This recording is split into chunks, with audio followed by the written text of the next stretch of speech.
You already know what needs to be done. The list exists in your mind right now, burning like a quiet ember.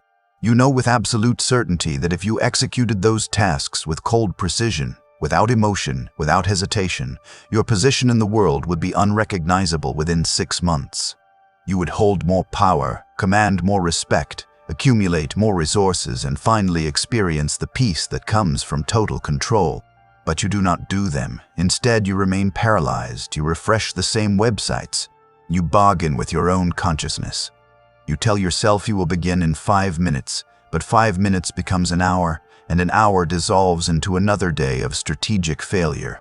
Then the weight arrives. That suffocating awareness that you are squandering your potential, wasting the very power that could elevate you above the masses. You believe you lack discipline. You believe you are weak. This is incorrect. You are not weak. You are biologically hijacked. Your brain was not engineered for dominance. It was engineered for survival, and survival worships safety. Survival craves the familiar. Your own neurological architecture is sabotaging your ascent, flooding your system with cheap rewards to keep you docile, comfortable, and controllable. But what if you could reverse engineer the mechanism? What if there existed a method to bypass the internal negotiation entirely, to manipulate your own brain into pursuing difficulty with the same hunger it currently has for distraction? This is the override method, and once you understand it, you will never again be at the mercy of your own impulses. Most people spend their entire existence enslaved to 3 pounds of tissue that has not evolved in 10,000 years. Understand this fundamental truth. Your brain is not your ally. It is a survival apparatus. Its core programming is energy preservation. To your ancient brain, exertion appears as a threat. It registers as unnecessary caloric expenditure. It signals danger. When you attempt something difficult, launching that venture, mastering that skill, building that network, your brain activates a resistance protocol. It releases cortisol. It manufactures psychological friction. This is not personal weakness. This is your limbic system engaging the emergency brake.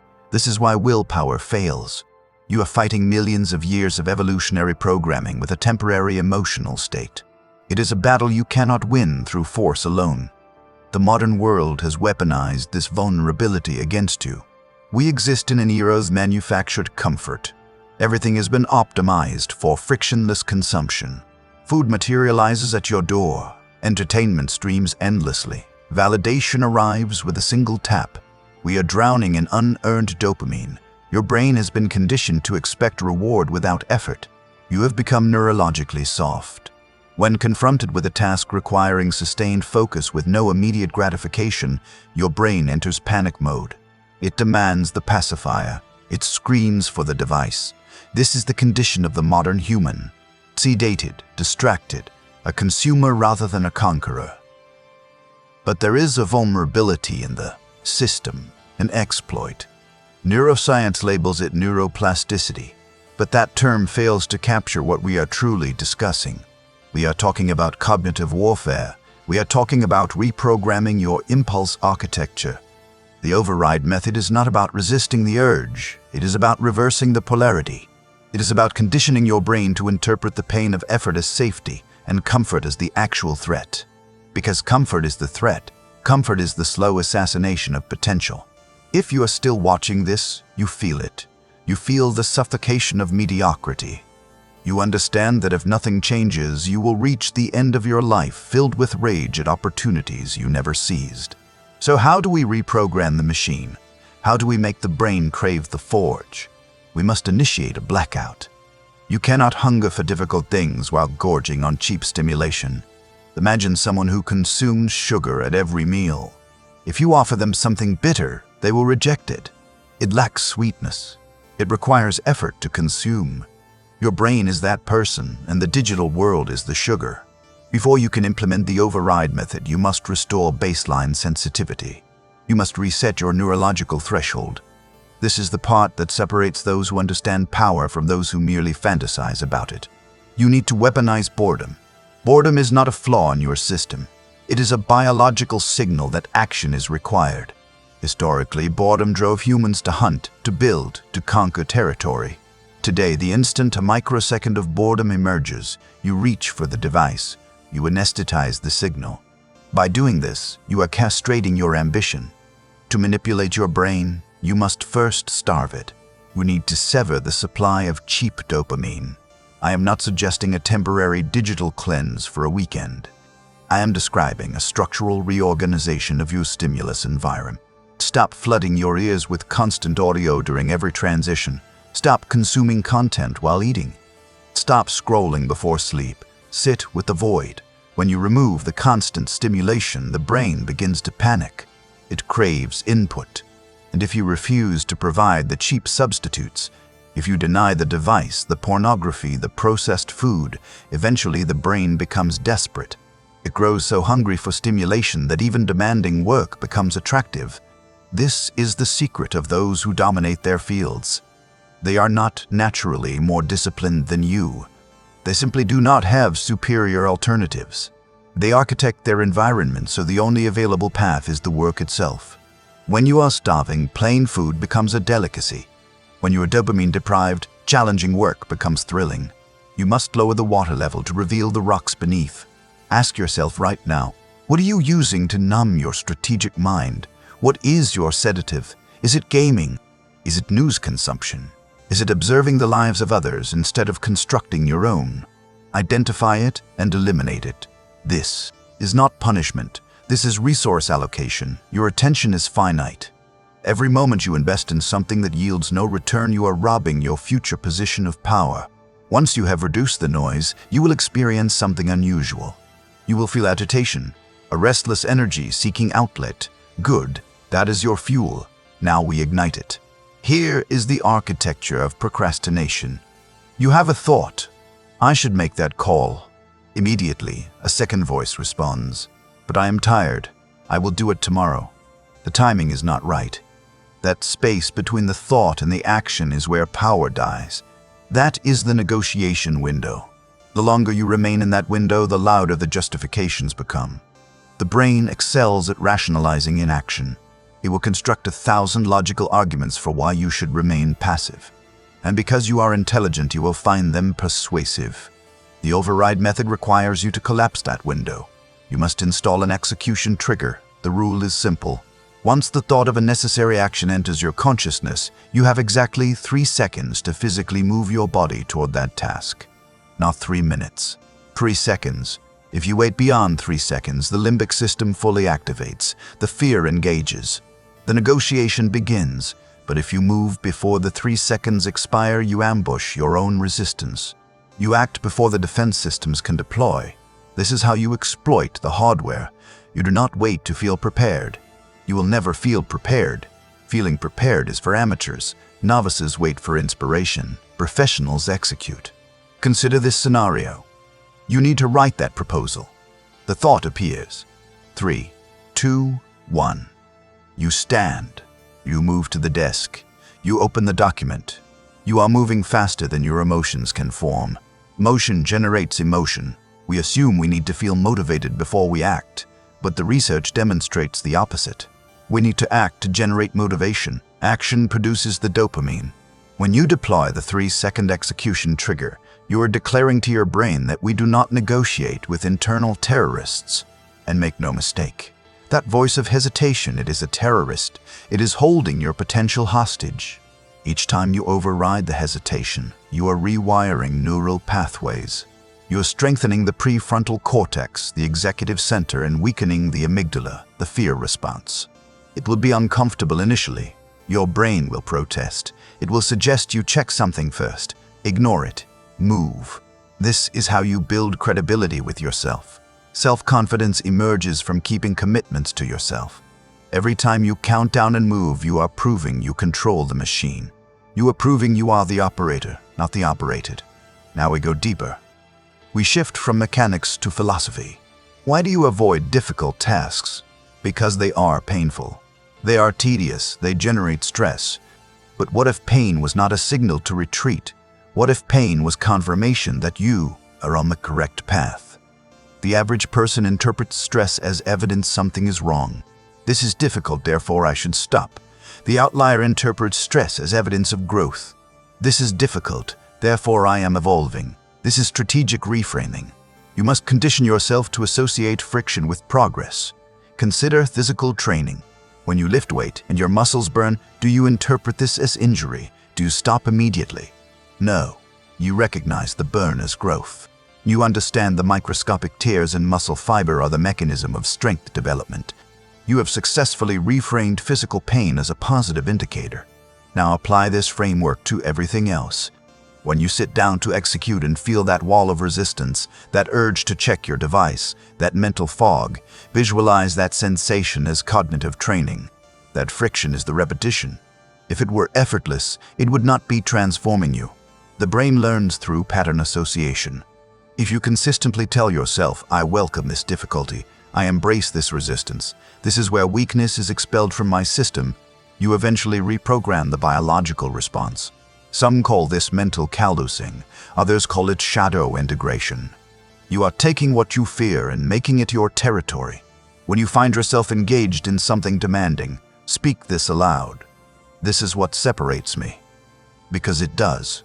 Observe the masses. They are soft. They fracture easily. They cannot sit still for 10 minutes. They cannot read without checking notifications. They collapse at the first sign of adversity.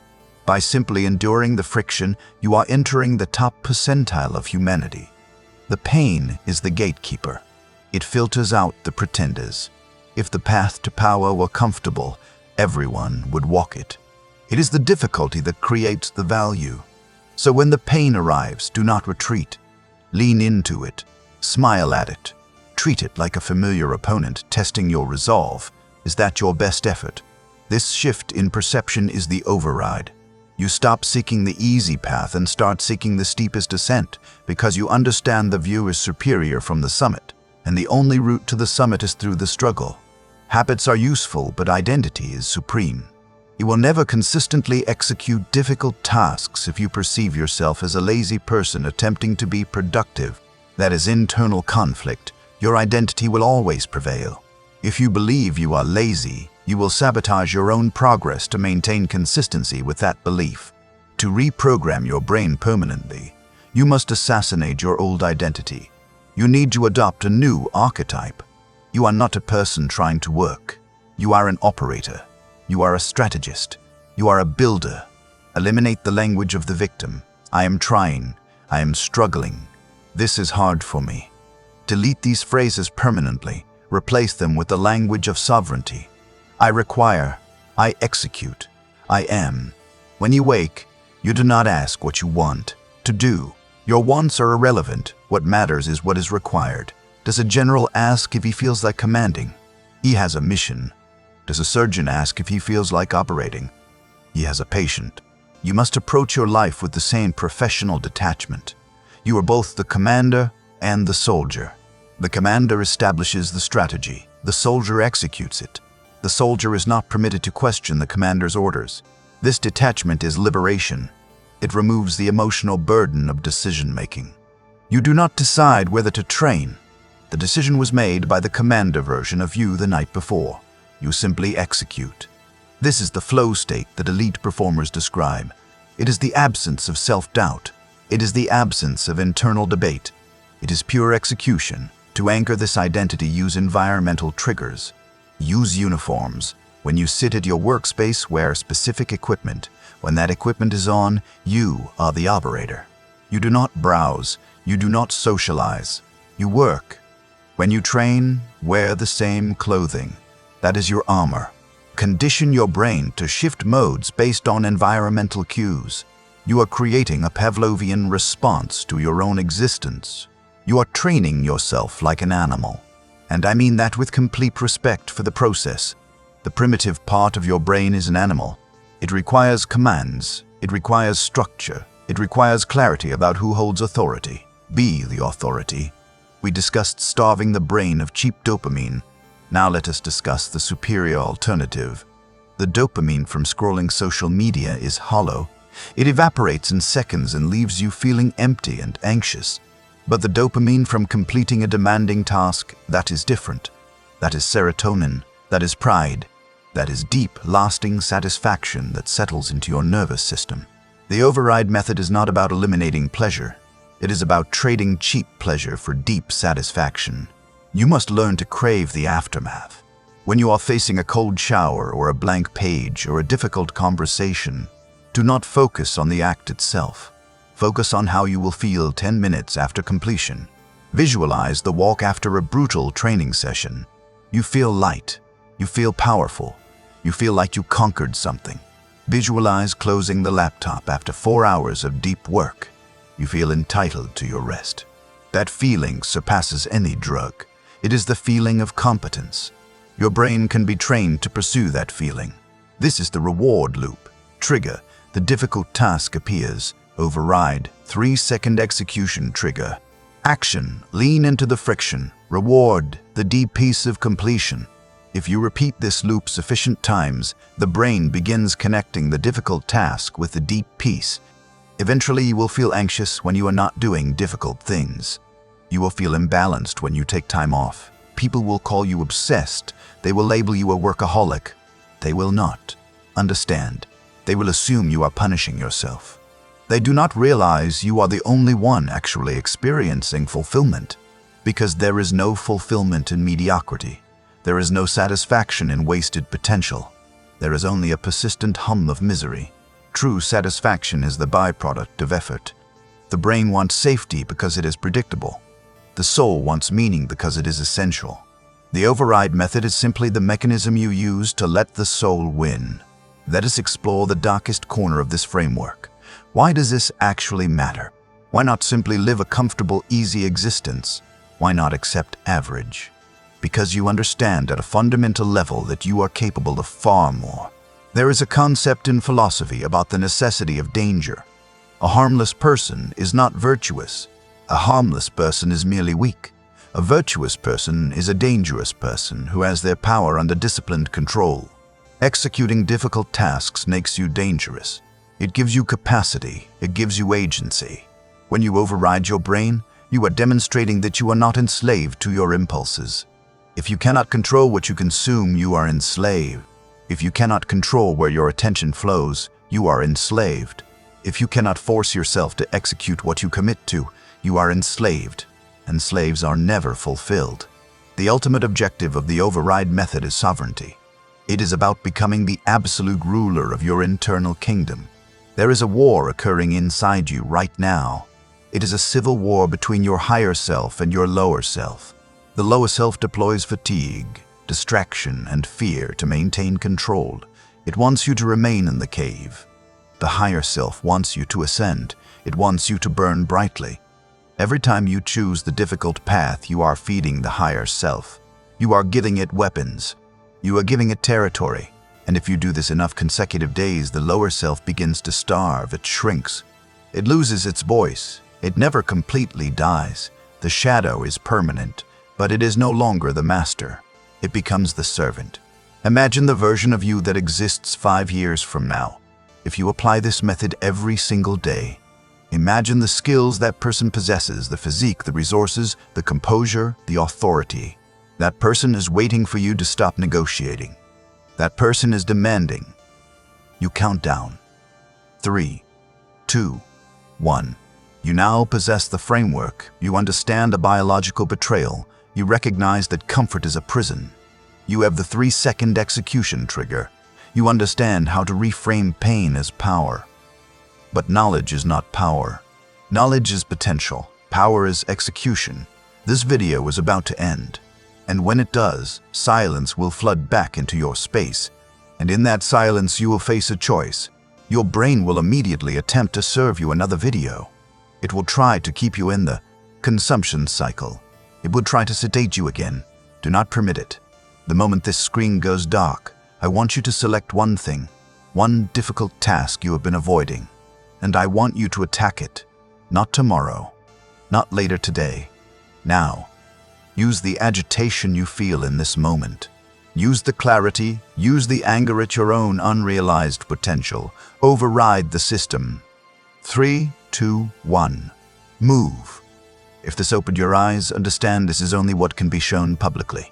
There are concepts I cannot discuss openly on this platform without suppression or demonetization.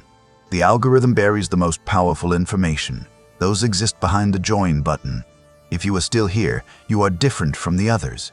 Subscribe if you have not already. But if you want access to what is hidden, click the Join button and enter the inner circle.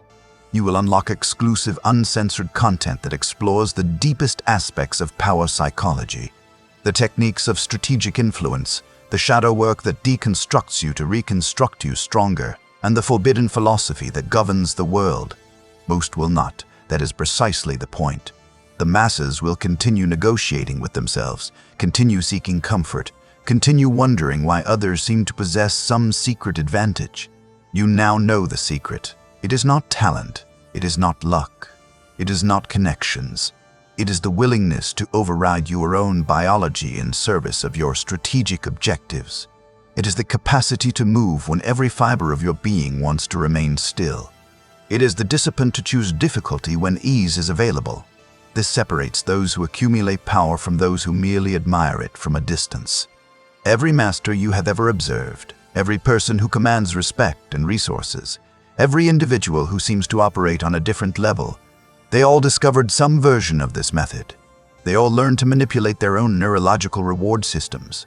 They all built the capacity to execute, regardless of emotional state. You are now part of that knowledge. The question is whether you will join their ranks or remain an observer. The choice is yours, but understand it is a choice you make every single moment. Every time you feel resistance and choose to move anyway, you are voting for the powerful version of yourself. Every time you feel resistance and choose comfort, you are voting for the mediocre version. You are casting votes all day long. The version that receives the most votes wins. Right now, which version is winning? If you are honest with yourself, you already know the answer. And if you do not like that answer, you have exactly 3 seconds to change it. 3, 2, 1.